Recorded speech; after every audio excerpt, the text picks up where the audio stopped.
अस्सलाम वालेकुम सामीन, welcome to my channel voice of Mona. हमारी आज की स्टोरी का नाम है हवाएं। वो दुबई में जॉब कर रही थी, पढ़ी लिखी रूबदार शख्सियत की मालिक। उसे अपने वतन की हवाएं याद आती थीं। यहाँ बहुत सख्त गर्मी थी और वो गर्मी से बेजार थी। सारा दिन एसी के आगे गुजर जाता। रात थी, उसे अच्छी रिहाइश मिली हुई थी। वो बहुत मेहनती थी, काम में मसरूफ़ थी कि आवाज़ आई, एक्सक्यूज़ मी मैम। उसने नज़रें उठाई तो वो सामने ही खड़ा था। जी सर, वो मुझे एहसन साहब से मिलना है। आपका नाम? जी मेरा नाम दानिश है। ओके। उसने अंदर इंटरकॉम पे बात की और उसे अंदर जाने के लिए कहा। वो चला गया। थोड़ी देर के बाद उसे भी अंदर बुलाया गया। वो चली गई। सर ने कहा, नेहा इनके सारे डॉक्यूमेंट ले लो और फाइल तैयार कर दो। उसने उनसे डॉक्यूमेंट लिए और वापस अपनी टेबल पर आ गई। वो शायद यहाँ जॉब के लिए आया था। उसने फाइल बनाकर थोड़ी देर में वापस कर दी। वो कल से ज्वाइन कर रहा था। नेहा को गर्मी ने परेशान कर रखा था। उसे आज अपने लिए शॉपिंग भी करनी थी।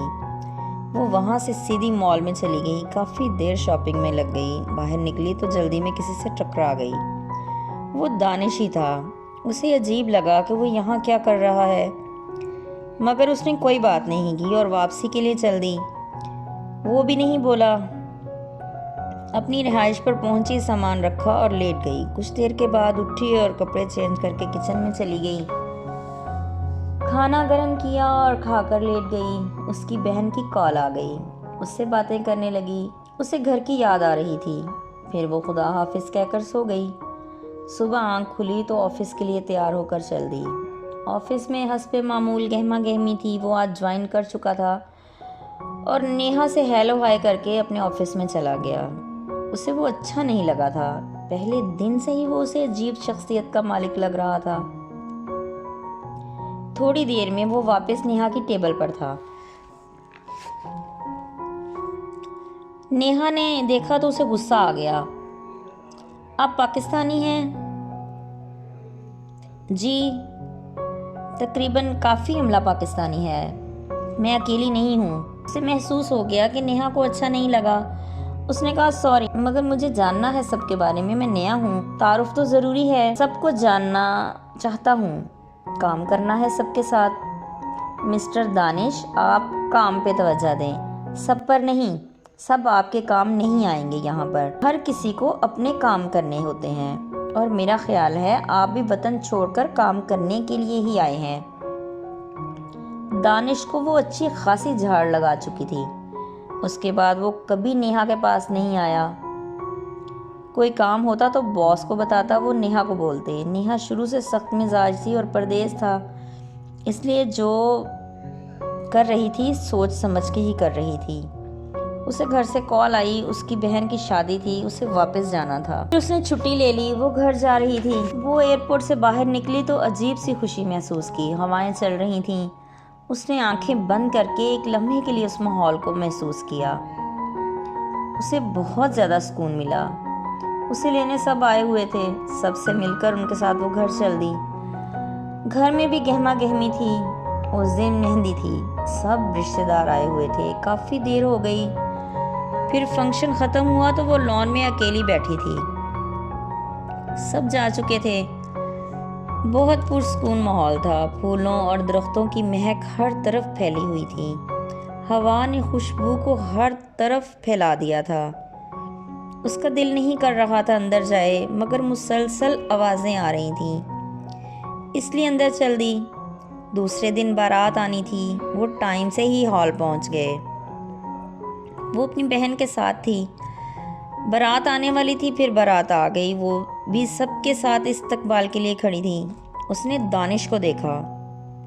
वो दूल्हे के साथ था। वो नेहा को देखकर डर गया। उसके चेहरे से साफ नजर आ रहा था। नेहा भी उसे देखकर हैरान थी। वो दूल्हे का भाई था। फिर उसने सलाम किया तो नेहा ने जवाब दे दिया। उसने कहा, अब तो हम रिश्तेदार हैं। जी हाँ, समझ आ गई है मुझे। फिर सारी रस्मों के बाद खाना खुला और सब खाने में मसरूफ़ हो गए। फिर रुखसती हो गई। वो थक चुकी थी, अपने रूम में जाकर सो गई। दूसरे दिन कुछ देर से आंख खुली। आज वलीमा था। उसका दिल नहीं कर रहा था जाने को, लेकिन जाना पड़ा। दूसरे दिन उसकी वापसी थी। टिकट पहले ही बुक थी, इसलिए वो जाने के लिए तैयार थी। उसे सब सी ऑफ करने आए वो जा रही थी, लेकिन यहाँ का मौसम उसे बहुत पसंद था। वहाँ की गर्मी से वो उकता चुकी थी, लेकिन जॉब भी तो करनी थी। वो दूसरे दिन अपने ऑफिस में थी। दानिश भी वापस आ चुका था। वो अब उसे नहीं बुलाता था, क्योंकि वो बहुत बदलिहाज हो जाती थी, इसलिए उनमें बहुत कम बातचीत होती।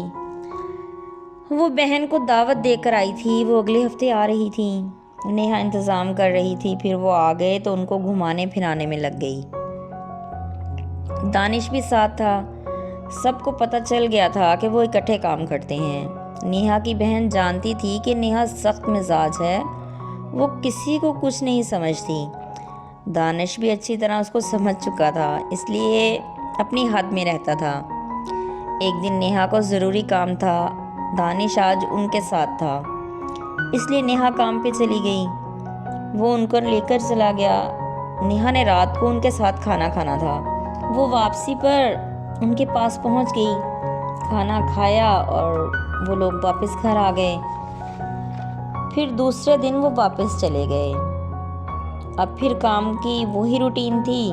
वो मसरूफ़ हो चुके थे। जीते रहिए, खुश रहिए। मिलते हैं अगली कहानी के साथ।